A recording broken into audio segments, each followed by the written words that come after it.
En 1670, un philosophe juif excommunié fit une découverte. Une découverte qui ébranla les fondements mêmes du christianisme. Son nom, Baruch Spinoza. Et ce qu'il trouva dans les archives d'Amsterdam n'était pas une simple controverse théologique, c'était la preuve que Jésus n'a jamais prétendu être le Fils de Dieu, de la manière dont l'Église l'enseigne.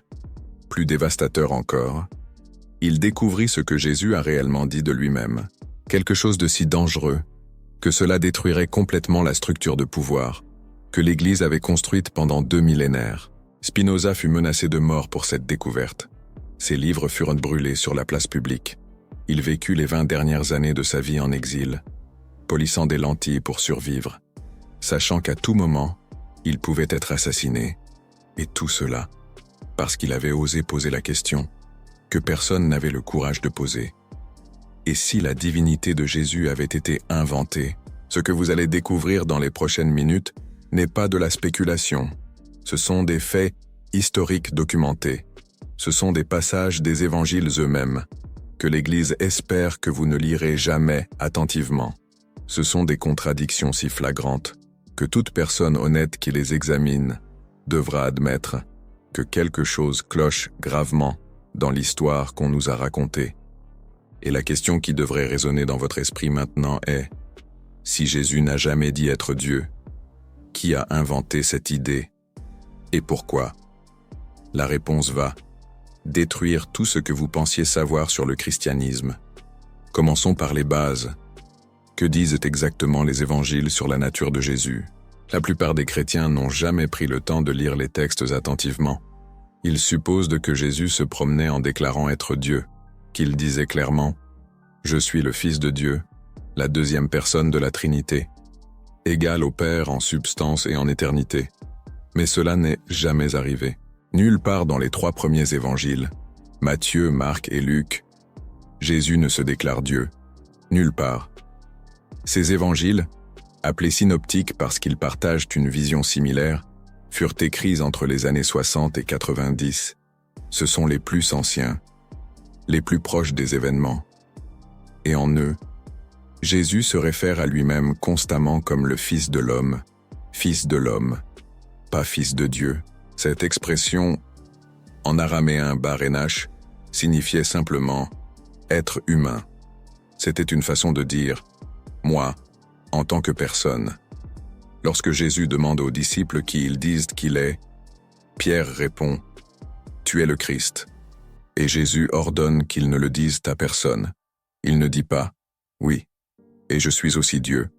Il accepte le titre de Messie, qui en hébreu signifie « oint », un titre politique et religieux, que plusieurs chefs juifs ont reçu au cours de l'histoire. Spinoza aperçut cette distinction cruciale. Le Messie que les Juifs attendaient n'était pas Dieu incarné.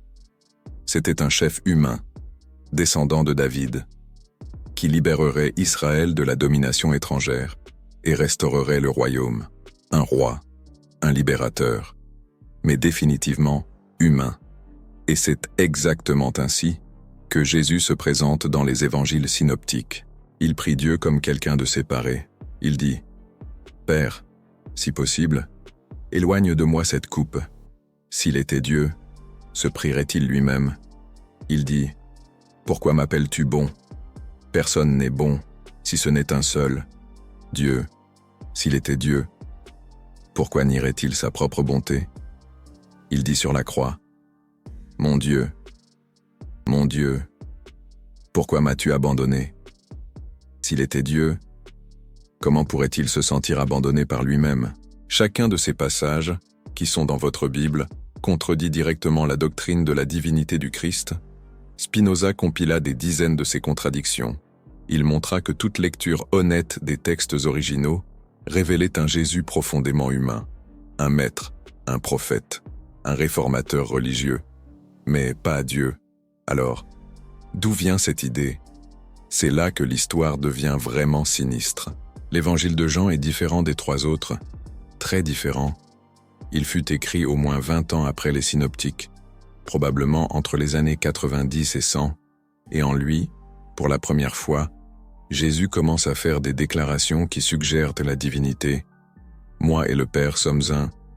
Avant qu'Abraham n'existe, je suis, qui me voit le Père.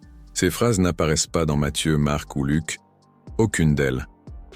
Si Jésus avait réellement dit des choses aussi importantes, pourquoi les 3 autres évangélistes, écrivant plus près des événements, ne les ont-ils pas enregistrés?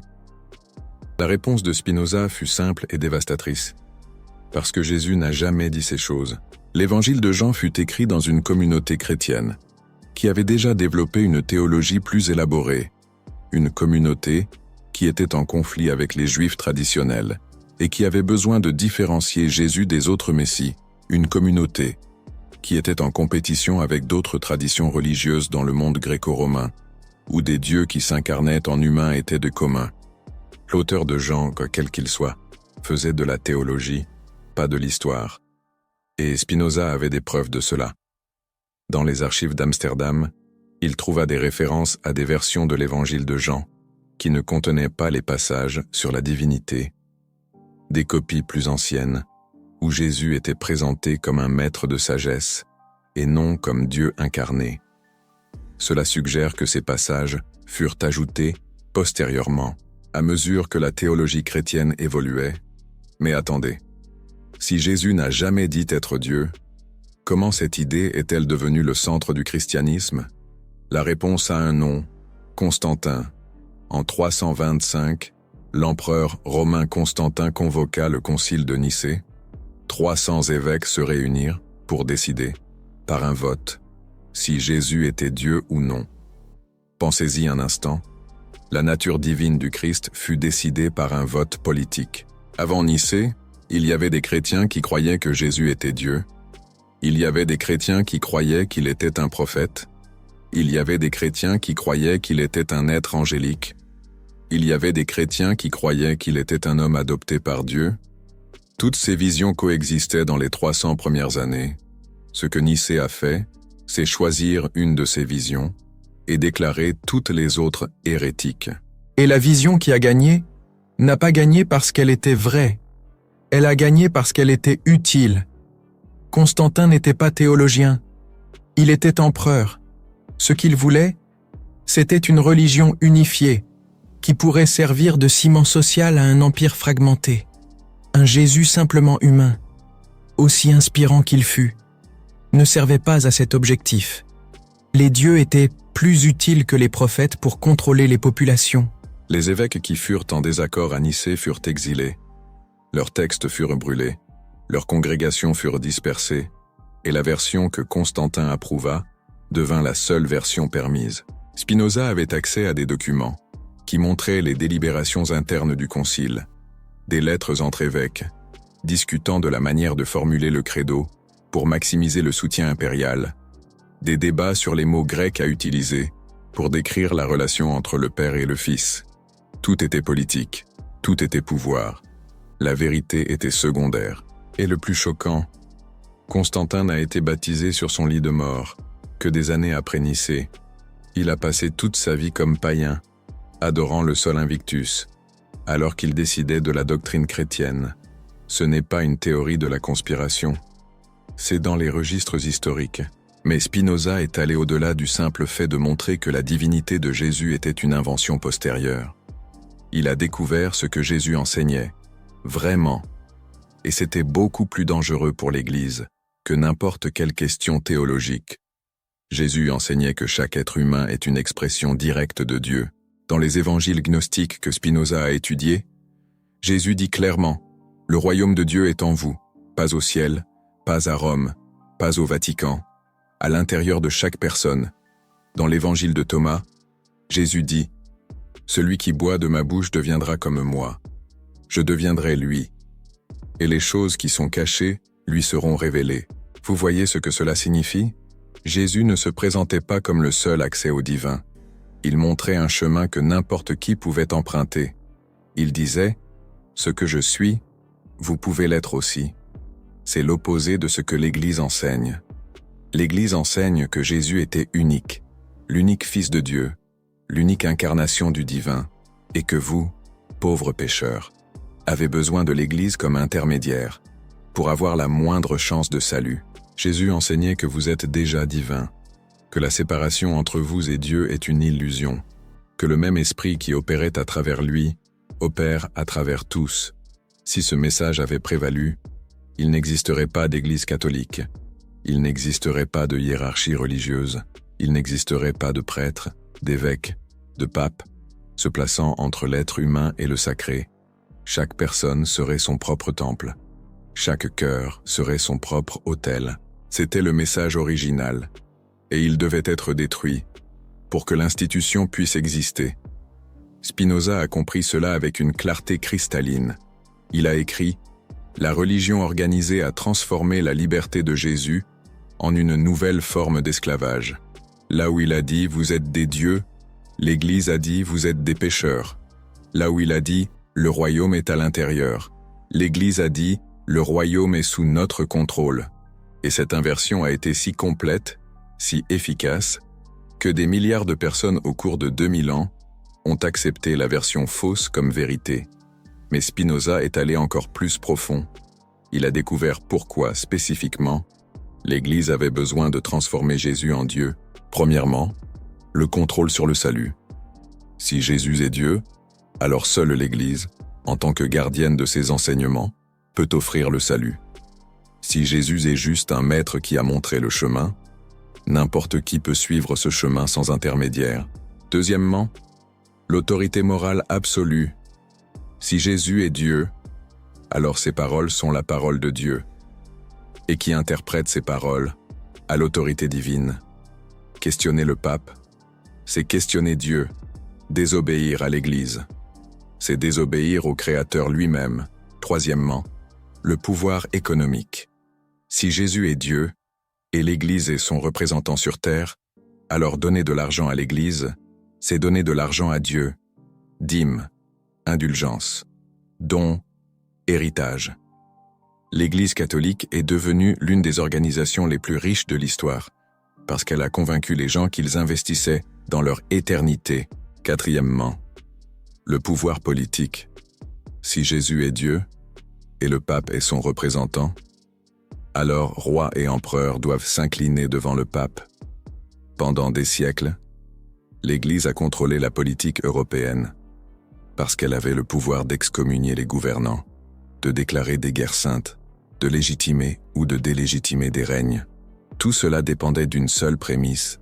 Jésus était Dieu. Si cette prémisse tombe, tout l'édifice s'écroule. Et c'est pourquoi Spinoza devait être réduit au silence. L'excommunication qu'il a subie en 1656 a été brutale. Le texte du Hérème, la sentence, déclarait qu'il soit maudit de jour et de nuit, maudit quand il dormait et quand il se réveillait, maudit quand il entrait et quand il sortait, que la colère de Dieu brûle contre lui, que son nom soit effacé sous le ciel. Mais ce n'était que le commencement. L'Église catholique, sachant ce que Spinoza découvrait, a placé des espions pour surveiller son travail. Il y a des registres d'agents de l'Inquisition à Amsterdam, essayant d'obtenir des copies de ses manuscrits.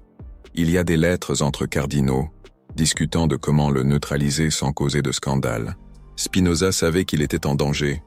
Il portait une bague avec l'inscription Quote, qui signifie prudence en latin. Il changeait d'adresse fréquemment. Il publiait anonymement ou sous des pseudonymes. Et même ainsi, il a continué à rechercher. Il a trouvé des manuscrits en syriaque, qui contenaient des versions des évangiles antérieurs aux éditions canoniques. Des textes où Jésus était appelé Rabbi et Maître, jamais Dieu. Des textes où ses enseignements portaient sur l'éthique et la connaissance de soi, pas sur sa propre nature divine.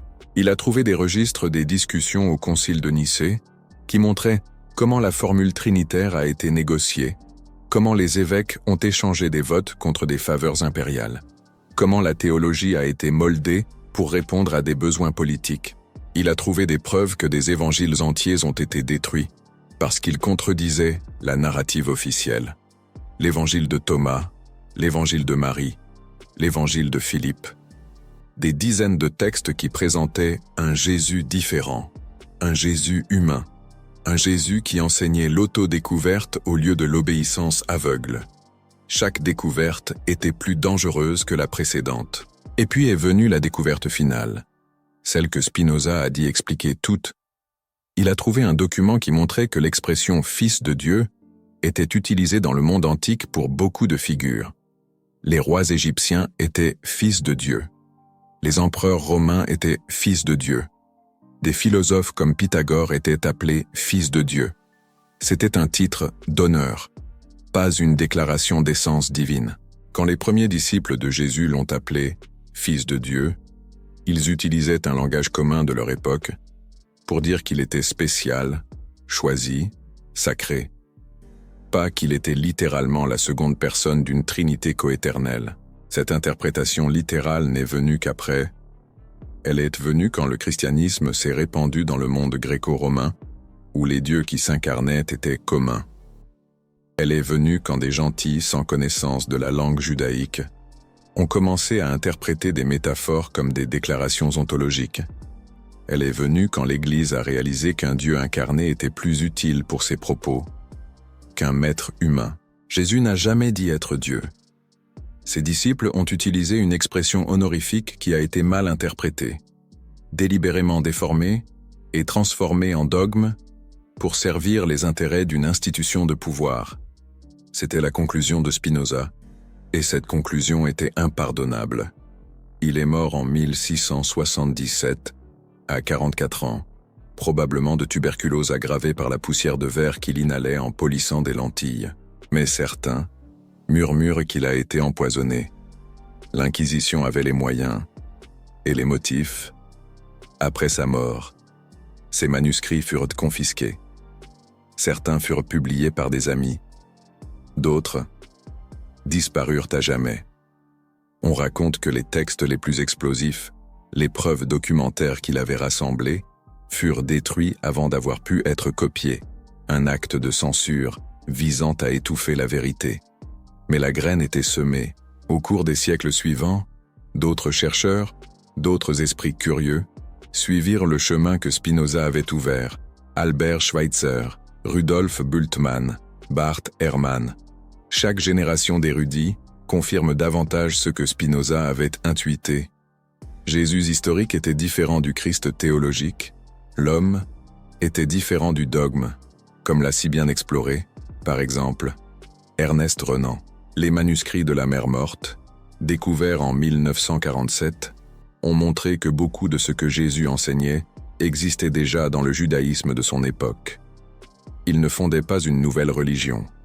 Il réformait l'ancienne, une réforme profonde, visant à épurer les traditions. Les textes de Nag Hammadi, découverts en 1945, ont mis en lumière des évangiles que l'Église avait tenté de détruire. Et dans ces évangiles, Jésus apparaît comme un maître de sagesse, non comme un Dieu incarné, un sage, dont les paroles résonnent encore aujourd'hui. À chaque nouvelle découverte, le récit officiel devient plus difficile à soutenir, comme un château de cartes, menacé par le vent de la vérité. Mais l'Église résiste. Elle a 2000 ans d'investissement dans la divinité du Christ. Elle a des milliards de fidèles qui n'ont jamais questionné ce qu'on leur a enseigné. Elle a une structure de pouvoir qui dépend de maintenir l'illusion. Un pouvoir immense, difficile à remettre en question. Et vous? Que allez-vous faire de cette information? Vous pouvez l'ignorer. Vous pouvez fermer les yeux et continuer à répéter le credo de Nicée, comme si c'était une vérité révélée. Beaucoup de gens font ça. C'est plus confortable, moins confrontant. Ou vous pouvez faire ce que Spinoza a fait. Vous pouvez regarder les textes avec des yeux critiques.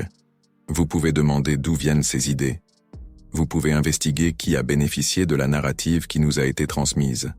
Un travail d'archéologie intellectuelle.